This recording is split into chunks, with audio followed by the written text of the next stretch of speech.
Okay. Trying to go live here. Let's see if the stream actually starts to engage. Okay, here we go. Sweet. All right, this is a live stream of me writing, dictating. This is live stream number 9. And I'm going to send a text message out to people in Facebook to say, hey, I'm live streaming right now, so you can check that out. I really need to hook up Facebook and live stream that too. Got my old phone, that would be fun, just because need like 5 cameras going, because Facebook does not like my YouTube links. It literally doesn't show it to anyone. Yeah, you know, that's how it is. Right now I'm working on the book. What am I working on? Oh, yes, Golden Dusk at Makena. Sorry. It's been a bit of a morning enjoying technology challenges here. Let me pull up the cover so you can see what's going on. Belsing. Okay. I've changed the cover since, but there's Golden Dusk at Makena. You can see that. It's pretty dramatic, real pretty right there, but I think I'm going to change the cover a bit.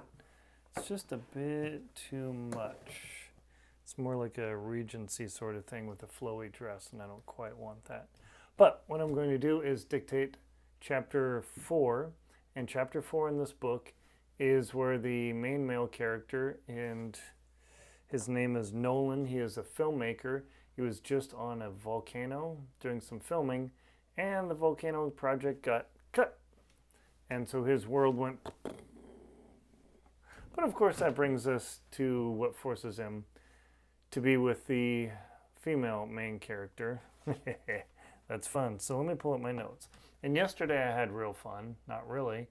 I was doing dictating on the previous chapter. I got to like 3,000 words.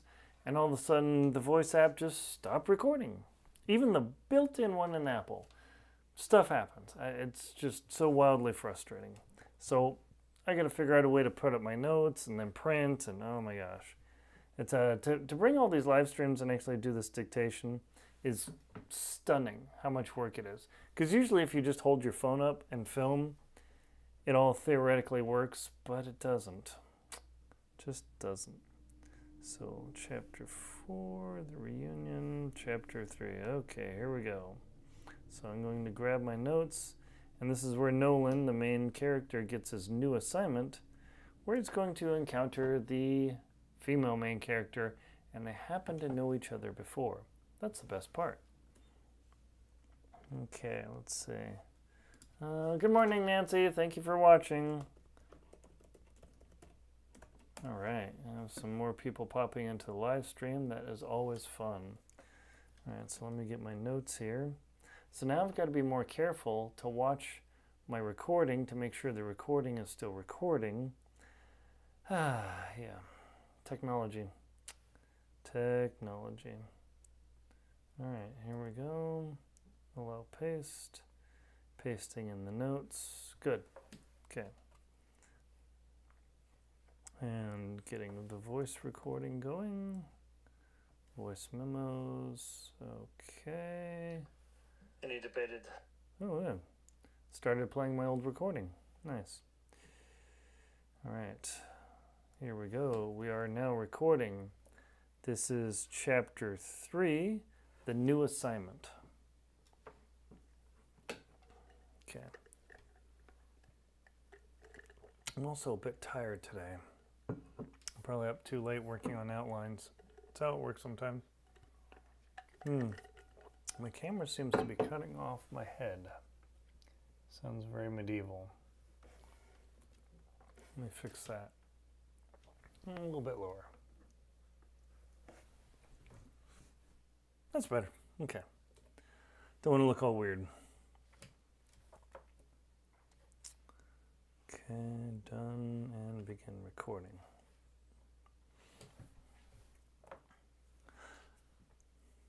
Nolan woke up staring at the ceiling well before dawn, wondering what was going to happen next.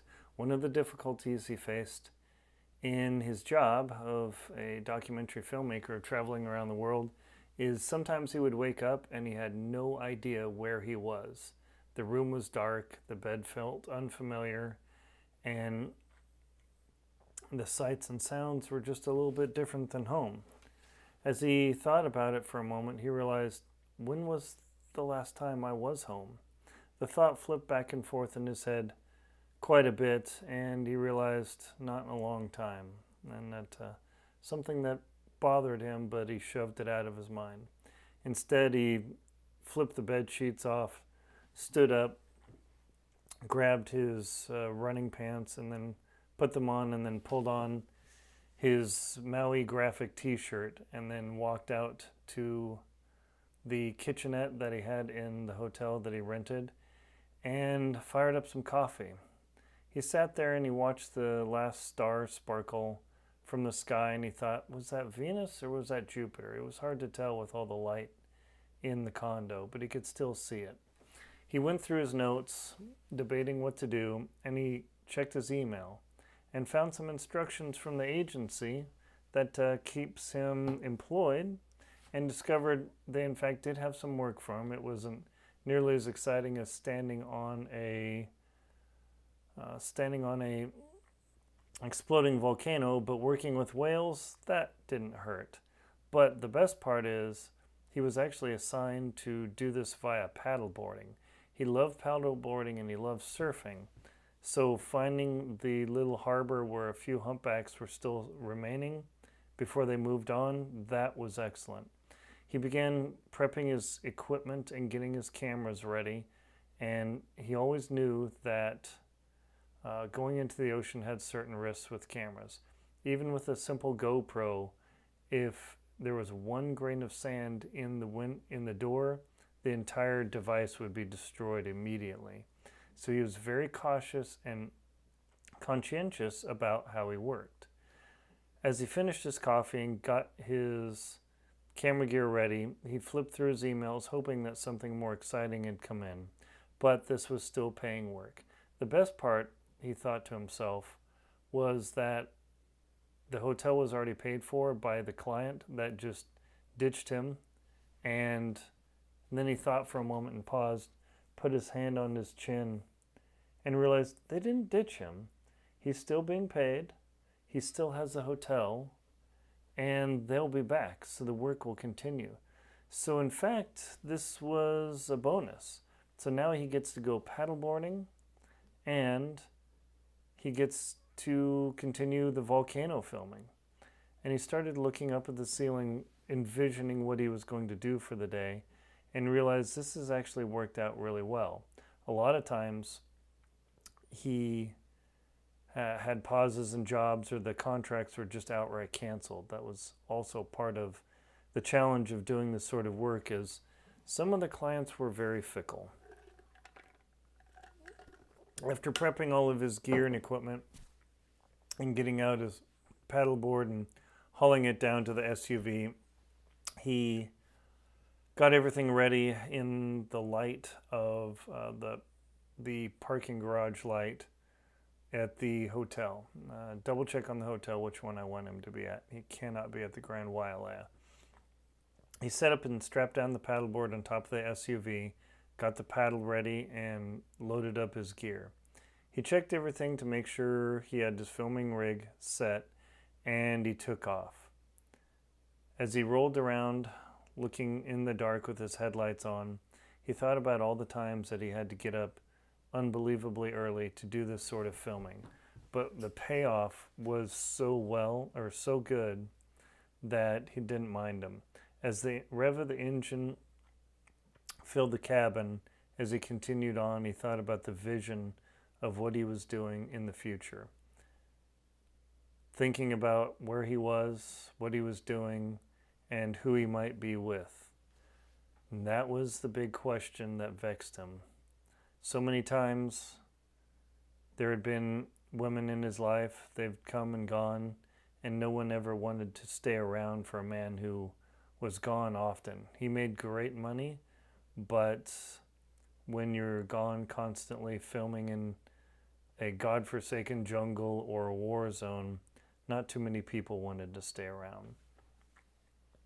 It took him half an hour to arrive to the bay where to the beach where the humpback seemed to be splashing around. No one knew exactly why they stayed there, but he was determined to figure it out. It might take him a while, but he thought, what's the worst that happens? And he double-checked to make sure all of his gear was ready, and then he mounted his GoPro camera to the paddleboard before, I'd say no, he didn't. He unloaded his paddleboard, hauled it down to the beach, then came back for his camera gear. He made sure everything was locked up because he knew thieves prowled these areas and he didn't want to lose any of his gear. He walked back down to the beach with his over-the-shoulder camera and his GoPro, and he mounted the GoPro up to the front of the paddleboard so it had a dog-level view, and then he set off. Since there were hardly any waves in the harbor at the moment, or at the beach, it made it incredibly easy to get out. He wasn't worried at all. In a couple of paddle strokes, he was past the tiny waves that filled the space, and he continued on. As he began paddling out, he saw and heard the spout of a whale. It was a few hundred yards off, and he knew immediately that he was in the right place. The sun had begun streaking across the horizon, and the light beams hadn't quite hit the water yet. The shadow of Haleakala blocked the sun from his view, but he could see the triangle skating off to the horizon. He thought about the invigoration of what it was like to be out paddling with whales surrounding him with no one on the beach, and then the beautiful light began streaking across the harbor. As he continued to paddle out, he stayed conscious of making sure he kept the legal distance from the whales. He didn't want to disturb them or harm them in any way, so he stayed legal, but also he really cared about the animals. And just then, as he continued to paddle out, a spout of water smelling of rotten fish and seawater sprayed him.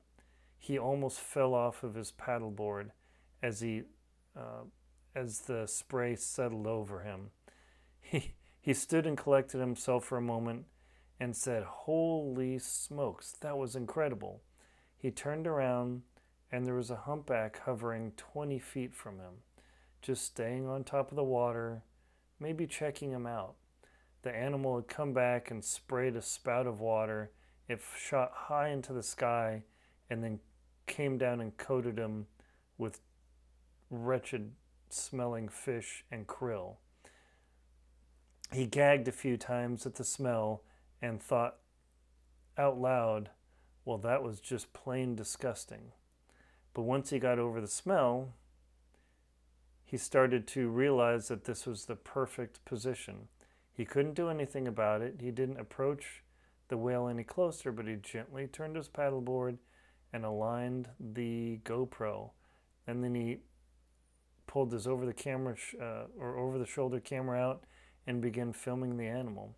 It simply lolled around, rolling back and forth as though it knew he was there. In fact, he laughed about that and said, "Of course you know I'm here," out loud to the whale as though the whale could hear. He turned to his left, and just as the sun peeked over Haleakala, another whale spouted. He turned his camera as it continued to roll and caught another whale farther off, jumping, flipping over, and breaching, making a tremendous splash that sent waves and sent him rocking around. All at once, he knew he was in the right place. Even though it was lonely, out here by himself, at least he had the company of whales. Oh, hello. Let's see.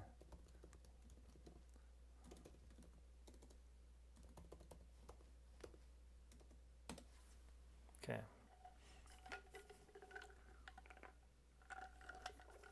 Nolan spent 2 hours paddling back and forth with the whales, spending time with them, and making sure to gain some distance from them, not to get in trouble, but also not to make them uncomfortable. But as he observed them swimming around, they seemed to care less about him. They didn't threaten him or knock him over, but he seemed not to be a threat at all. For a moment, he thought, this has got to be one of the most magical times of my life. So he sat down and just continued filming, watching the whales swimming around him, and enjoying the sparkle of the golden sunlight casting off the water, making the salt spray and whale spouts stand out spectacularly. Once he had his fill of shooting, and before anyone else showed up at the bay, he decided he better paddle in. Even though the whales had come up to him, no one would know that, and he knew that he didn't want to get in trouble with the Marine Mammal Act and get arrested or get a ticket. So he decided he'd pressed his luck far enough, and he made a great effort to paddle around beyond the whale that seemed to just be relaxing right next to him. He was tempted to go up and pet it, but he thought he'd better leave that to the Cabo San Lucas trips where he could do that in another country. Once he was on the beach and collected his cameras, he pulled up his phone, made a few notes, and then began dictating ideas for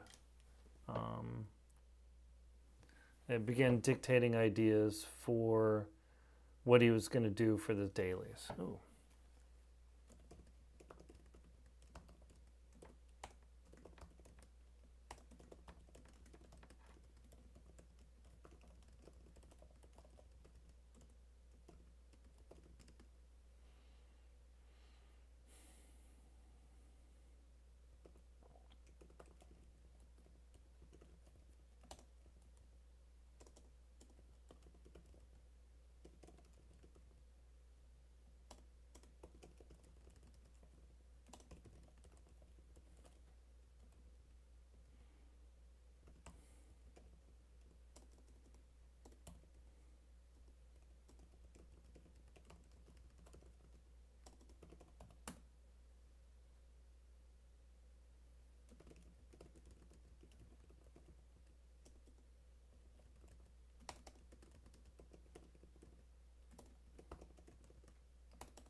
Right now I'm talking with Maru the Clown Zero. Hi, Maru the Clown Zero.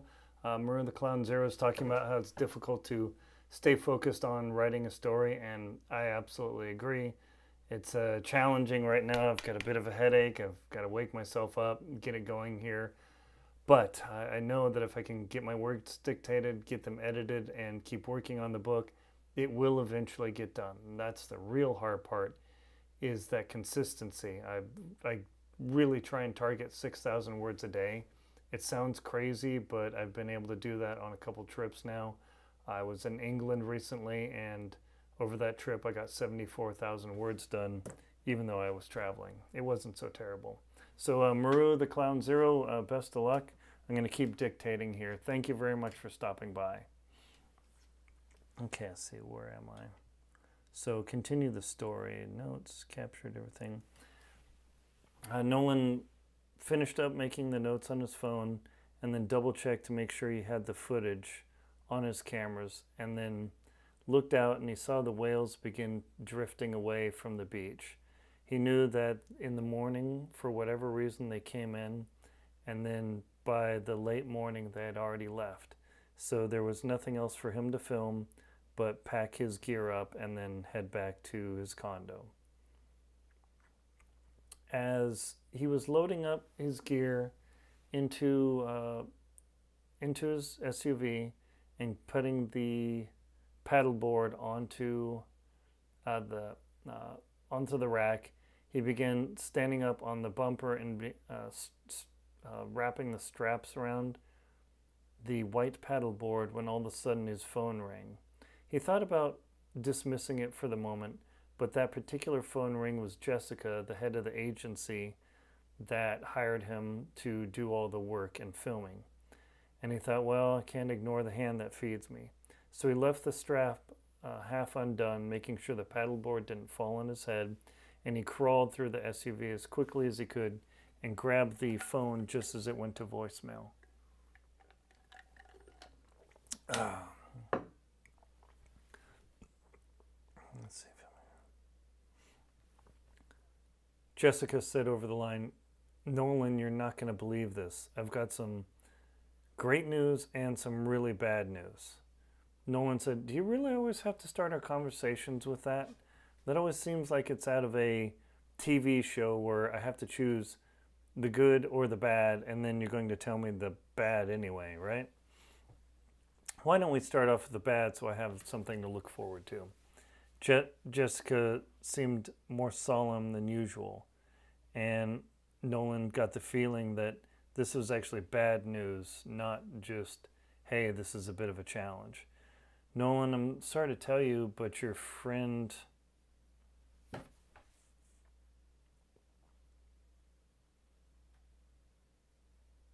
Stefan broke his leg.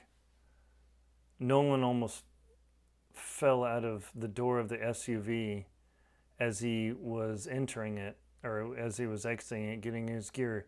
What in the world? He was down in Antarctica, right? And Jessica said, yes, that's unfortunately. They've got him on a medical evac. It was his fibia, so it's not severe. And Nolan said, thank God it wasn't his thigh bone. What happened? Jessica continued, the details are sketchy, but he was working on his last filming days and getting ready to head to Hawaii, where you are. But something happened. Some ice broke away. He tumbled down a hill and broke his leg. He's fine. He doesn't have frostbite, but it ended his trip early. And Nolan collected himself, hopped in the SUV and sat in the seat and began rubbing his chin, thinking about all the great times that he and his friend had filming together over the years. They had met a decade before in college and had worked together. So, they had worked together and considered that he might have actually ended up in Antarctica if he didn't already have a job.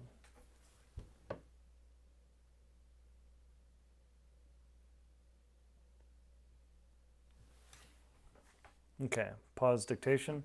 Let's see, I'm going to read what Maru the clown here said. I'm a bit worried about making any of my OC personalities too much like mine or anything too dark. Through the lore, the way it's going to be is destined to be pretty dark. That's a tough call. If you're going to really go for a dark story, go for a dark story. Also, the real events it's inspired by. Okay, the real events it's inspired by, that can be a little bit more touchy. I don't have any opinion other than just be mindful. If it's a real event that's quite tragic, just be careful. People can get real upset nowadays. So just be mindful of that. But if the character is modeled after you, I mean, my Grant Colson series, Grant Colson is modeled after me. I'm a mountaineer. I'm a polar explorer. I've skied to the South Pole, skied across Greenland, climbed a bunch of high mountains, and it doesn't bother me that the character is similar than me. It doesn't hurt, because then all I have to do is write what I know, and it makes it much easier. So definitely consider that, but do be careful if it's a real dark event. Just be mindful. So I wouldn't be too worried. It's fictional. Always write it as fictional. And then in your copyright page, if you're going with a publisher, they'll take care of it. If you're self-publishing, make sure to have a disclaimer that these characters are fictional and bear no relation. Just a personal thought. Okay, so let me get back to dictating here.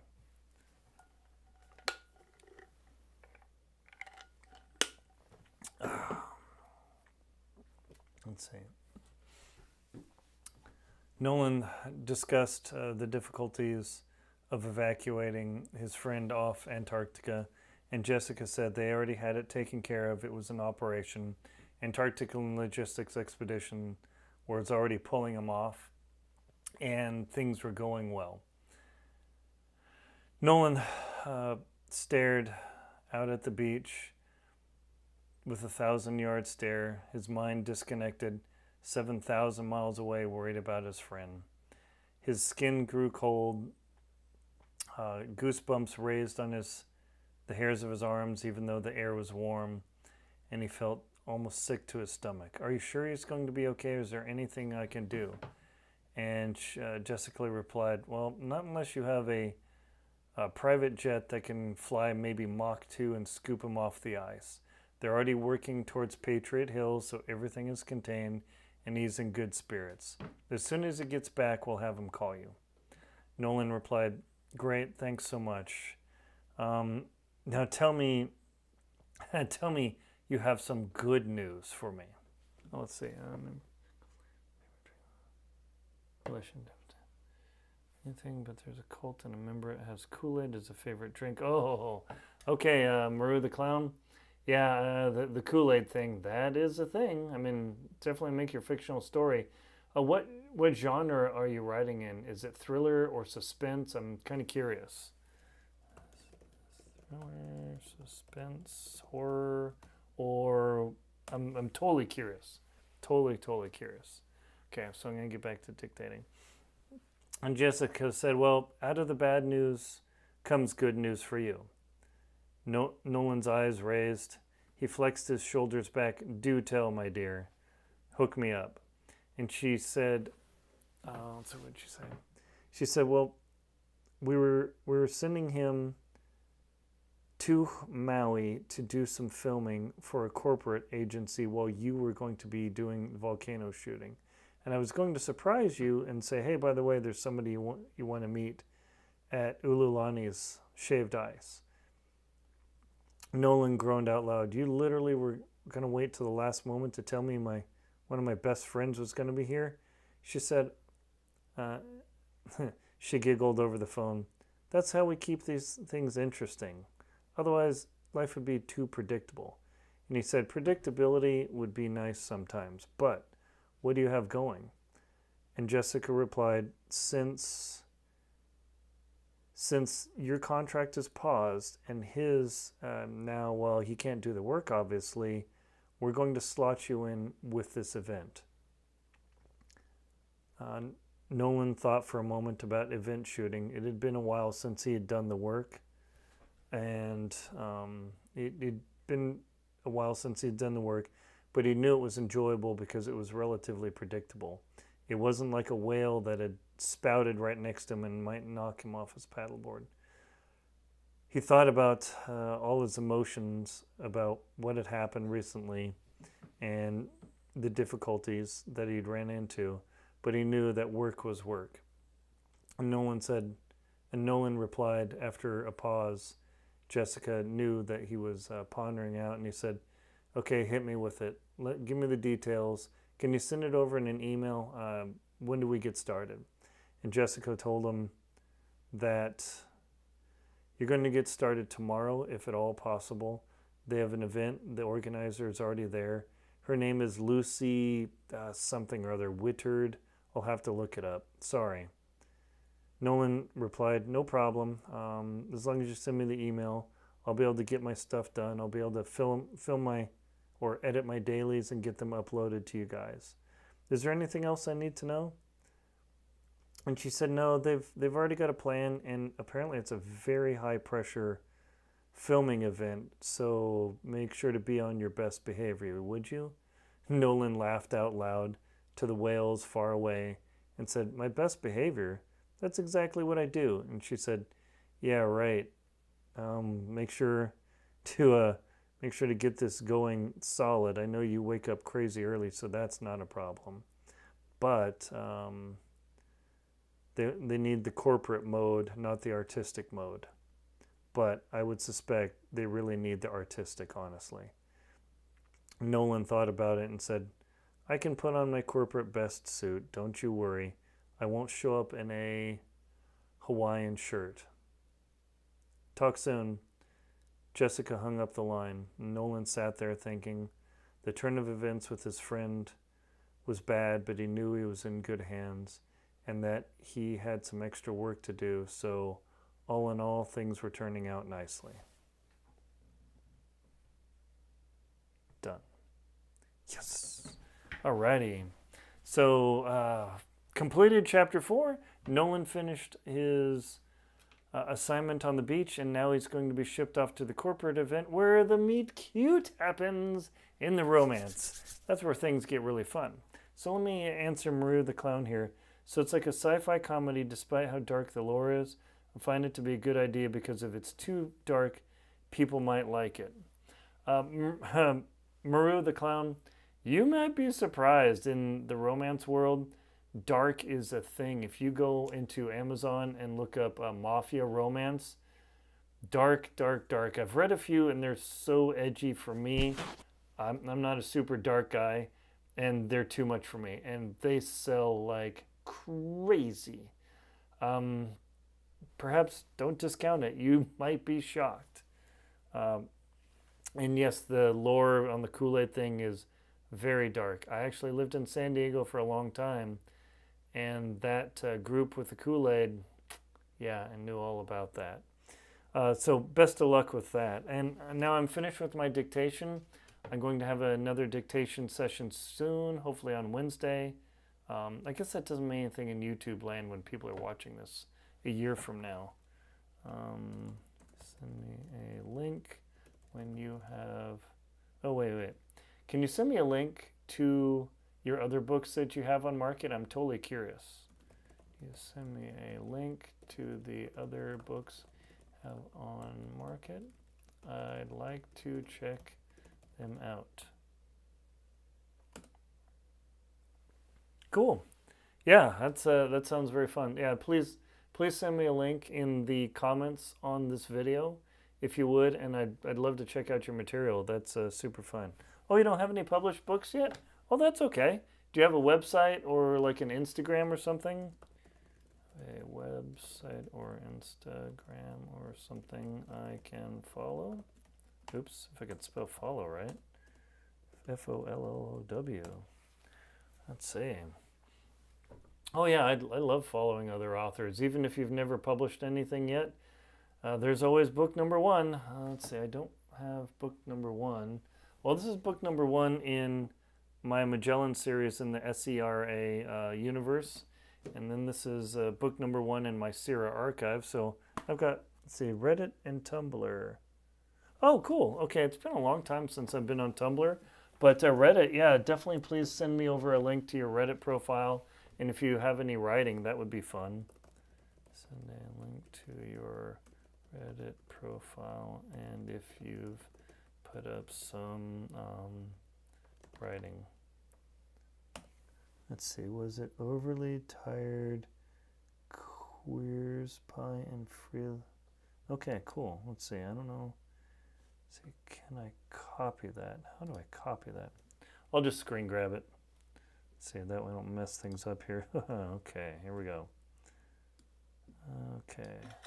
Cool, I screen grabbed it. I'll go check it out. Thank you so much for watching. Nancy, thank you very much for stopping by. One of my most reliable followers as always. And then Maru the Clown, thank you very much for stopping by and checking out my live stream writing.